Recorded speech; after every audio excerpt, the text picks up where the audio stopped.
Hi, it's me again with CorelDraw tips and tricks. Somebody emailed me a question about hiding colors, and they did it. They sent me a JPEG, and you can't do anything unless it's a vector artwork. But there's a couple ways that you could hide colors. So if we look at this, and if we go up to Windows and Dockers and Object, and yours might say Object Manager, because I drew all the red ones at one time and all the green ones and all the yellow ones at one time. If I wanted to hide the green ones, for some reason, I don't understand why you would, but if you will click on the first one, hold down your control key and pick on the second one. Well, sorry, the shift key. So pick on your first one, shift key, and it'll pick every one between there. And then take this eyeball and say not seen. I do have a black background on there. So if I didn't, it would be white. We can actually prove that by moving away the black background. So you can turn things off and on like that. I don't really understand the reason. I'm not into printing, but let's just pick that, hold down the shift, pick them all, and turn the eyes back on. Now, instead of using Object Manager, you could always do this. You could go edit, find and replace, go under here and edit query and have something selected. Let's do the red. You don't have to edit query.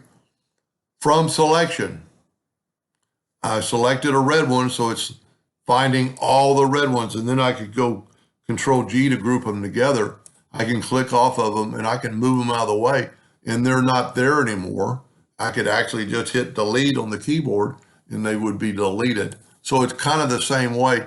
Find and replace is a really powerful, especially if you wanted to change that color to a color I haven't used and make them all blue.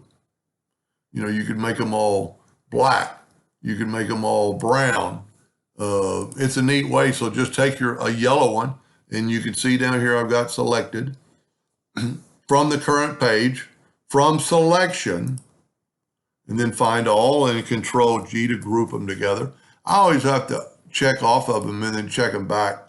And then we're going to make this like a really light green. But you can do it in Object Manager by making them well, you can actually, let's see if that doesn't work, changing the colors in Object Manager. Tell you what, we'll go here, go up to Object and ungroup everything. So now the colors are different. And let's go back to Windows, Dockers, Object, or Object Manager. And let's pick all the blue ones this time. So I'm selecting that one. I'm holding down the shift and I'm selecting that one. And I can make them all red. So you can do it two different ways, by changing colors or really just turning them off or back on. Anyway, I hope that helps somebody just a little bit. Thank you for watching.